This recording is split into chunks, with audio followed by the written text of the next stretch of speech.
जो है पढ़ना है डायमेंशनल फार्मूला। और डायमेंशनल फार्मूला जो है वो फिजिक्स के अंतर्गत आते हैं। किसमें आते हैं? फिजिक्स के अंतर्गत। और ये जो डायमेंशनल फार्मूले हैं ये काफ़ी ज़्यादा इम्पोर्टेंट हैं। तो डायमेंशनल फार्मूला को इंग्लिश में, हिंदी में विमेय सूत्र बोलते हैं। डायमेंशनल फार्मूला को क्या बोलेंगे? विमेय सूत्र बोलते हैं। और देखिए ये जो विमेय सूत्र हैं ये काफ़ी ज़्यादा इम्पोर्टेंट हैं।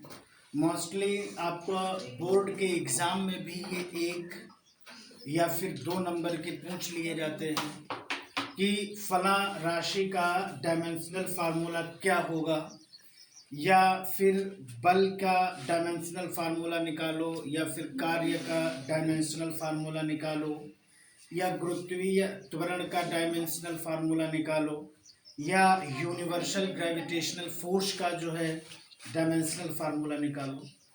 तो विमेय सूत्र को निकालने की एक विधि भी होती है और उस विधि का एक सीरियल भी होता है।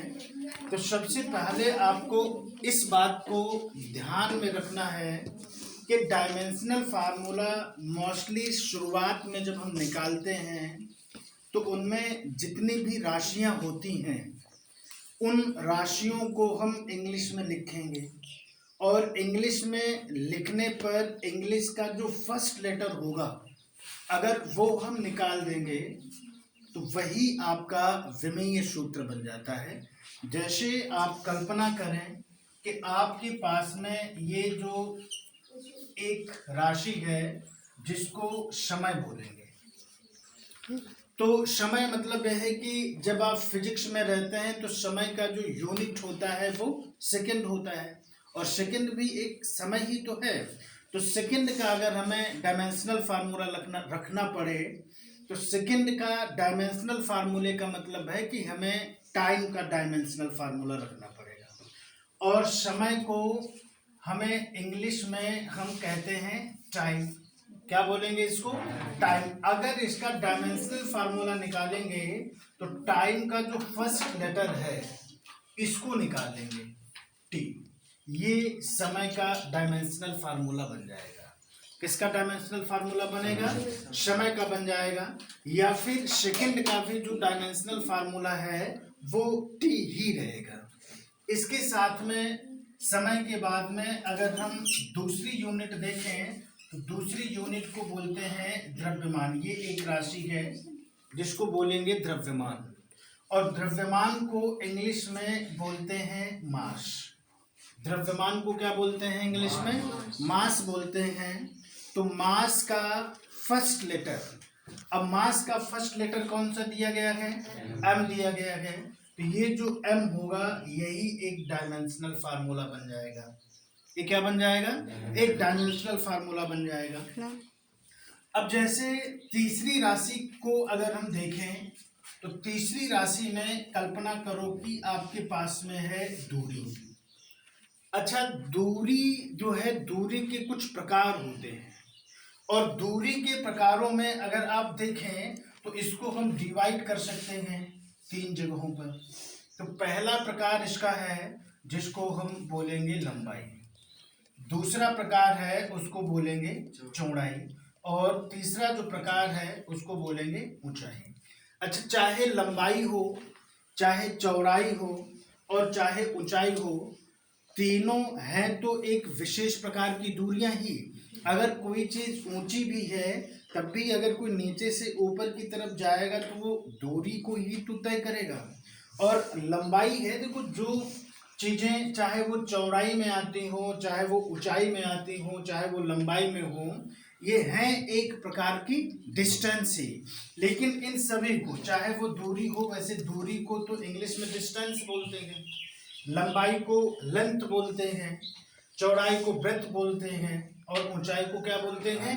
हाइट। लेकिन अगर इनको एक वर्ड में हम संजोना चाहें तो इनको हम लेंथ बोल सकते हैं।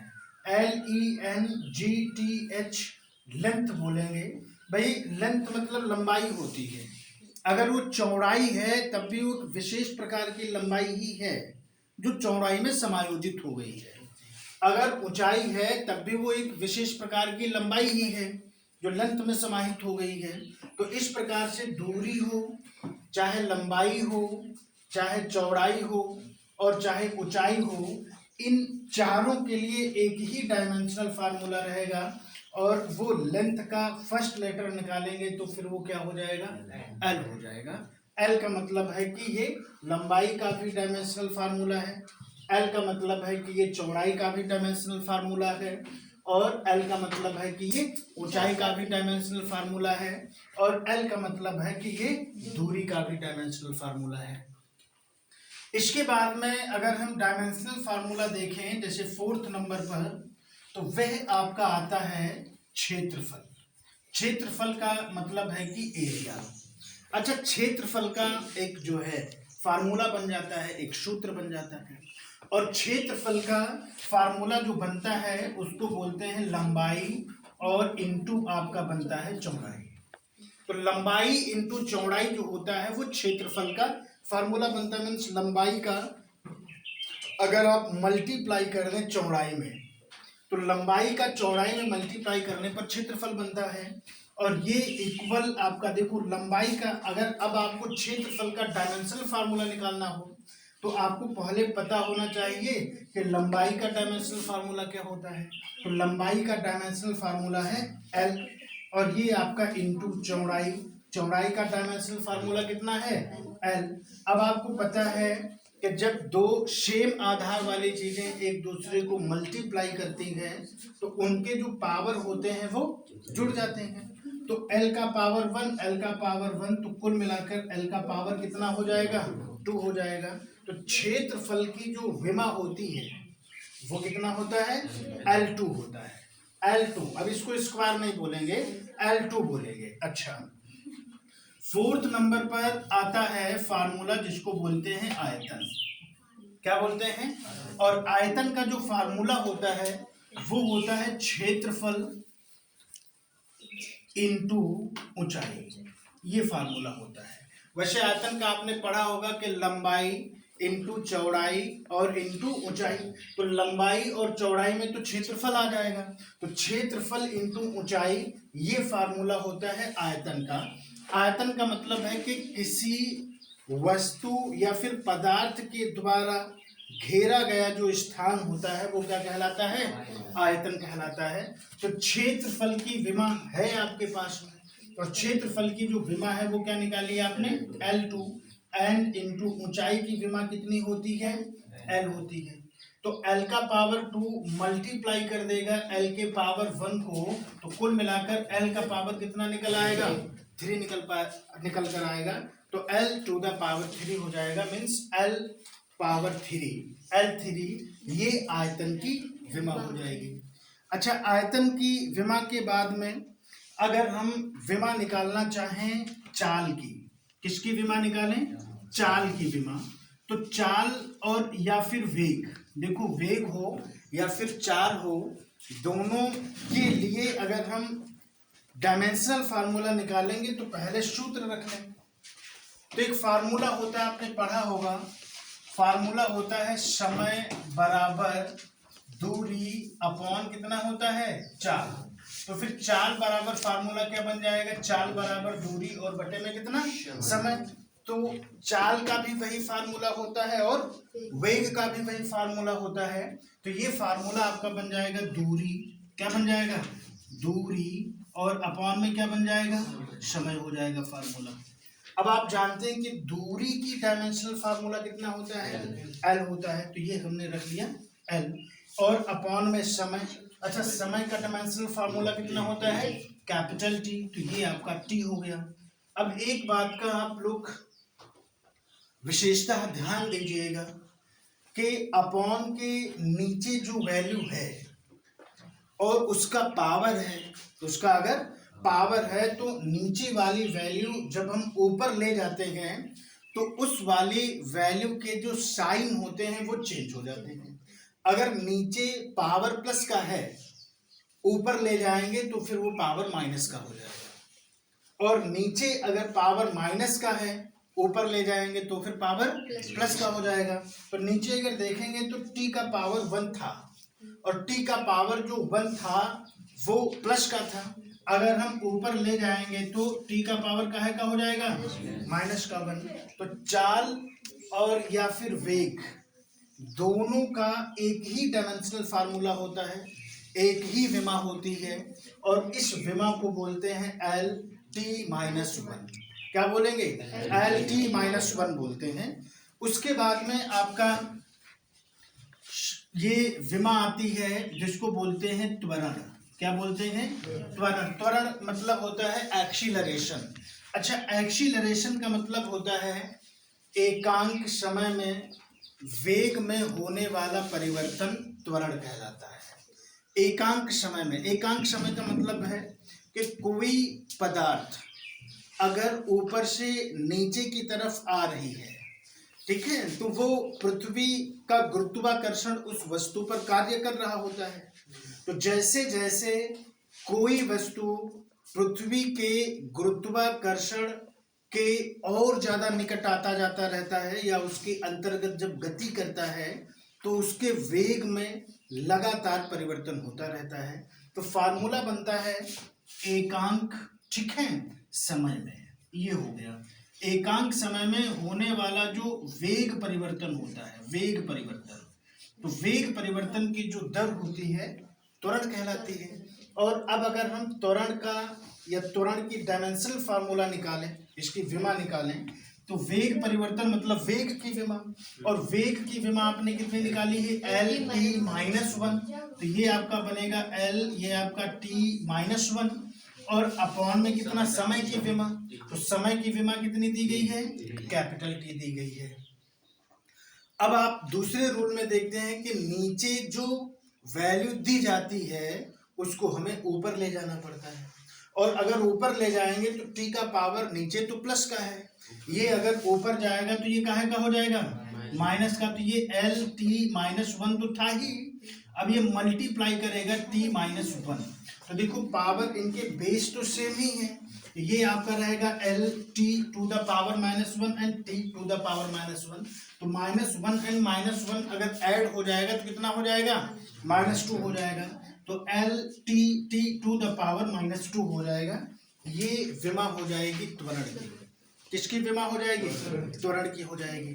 अच्छा, त्वरण की विमा के बाद में अगर हम देखें तो 8वें नंबर पर जो विमा है वो विमा हमें निकालनी है बल की। काहे की निकालनी है, बल की। तो द्रव्यमान और त्वरण का जो मल्टीप्लाइकेशन होता है, द्रव्यमान और त्वरण का जो गुणा होता है, अगर द्रव्यमान गुणा कर ले, किसको गुणा कर ले, त्वरण को, तो ये बल के बराबर होता है। तो ये आपका होता है बल, बल बराबर फार्मूला होता है एम एन इंटू कितना, ए। एम का मतलब क्या होता है, मास, मतलब द्रव्यमान। तो द्रव्यमान की जो विमा देते हैं वो कितनी देते हैं, एम ही होती है, और इंटू ए मतलब होता है त्वरण। त्वरण को एक्सीलरेशन बोलते हैं। त्वरण की आपने जो विमा निकाली है वो निकाली है एल टी माइनस 2। तो ये जब मल्टीप्लाई करेगा तो ये आपका बन जाएगा एम, ये आपका हो जाएगा एल, ये आपका टी माइनस 2। तो बल की जो विमा निकलेगी वो कितने निकलेगी, एम एल टी माइनस 2, ये इसकी विमा निकल आती है, ठीक है। ये इसकी विमा निकल आएगी। फिर अगर हमें विमा निकालनी पड़े घनत्व की, काहे की विमा, घनत्व की, तो घनत्व की अगर हम विमा निकालेंगे तो ये आपका रहा घनत्व। तो पहली बात तो घनत्व का फार्मूला पता होना चाहिए। तो घनत्व का फार्मूला होता है द्रव्यमान और अपॉन में आयतन। क्या होता है, द्रव्यमान और अपॉन में आयतन। तो घनत्व का फार्मूला है द्रव्यमान और ये अपॉन में क्या रहा, आयतन रहा। तो ये आयतन हो गया, द्रव्यमान और अपॉन में आयतन। अच्छा, अब अगर द्रव्यमान की आप विमा निकालेंगे तो द्रव्यमान की विमा कितने निकलेगी, एम। तो ये आपका हो गया एम, और अपॉन में आयतन। अच्छा, आयतन की विमा कितने निकलेगी, L3। तो ये आपका हो गया अपॉन में L3। नीचे अगर आप देखेंगे तो एल का जो पावर 3 दिया गया है वो प्लस में है कि माइनस में है? प्लस का दिया गया है। इसको हम ऊपर ले जाएंगे, तो अगर हम इसे ऊपर ले जाएंगे तो ये आपका m हो जाएगा, l हो जाएगा, और l का जो पावर जाएगा वो काहे का हो जाएगा? -3 हो जाएगा। तो ml -3 ये घनत्व की विमा हो जाएगी। काहे की विमा हो जाएगी? घनत्व की विमा हो जाएगी। जैसे अगर हम कार्य की विमा निकालें ये, तो कार्य बराबर होता है बल लगाओ और वस्तु में दूरी उत्पन्न हो जाए, तो F इंटू डी एक दूसरे का मल्टीप्लाइकेशन कार्य के बराबर होता है। तो F मतलब फोर्स मतलब बल, और बल की आपने विमा निकाली है mLT-2, तो ये आपका रहा mLT-2n इंटू दूरी। अच्छा, दूरी की जो विमा होती है वो कितनी होती है? L होती है, तो ये आपका रहा L। तो इज इक्वल आपका m, l का पावर 1, l के पावर 1 से मल्टीप्लाई करेगा तो l पावर कितना हो जाएगा? 2, एंड ये आपका माइनस कितना? 2, -2। तो ml2 एंड t-2। तो इस तरीके से विमा हम निकालते चले जाएंगे। समझे इस बात को?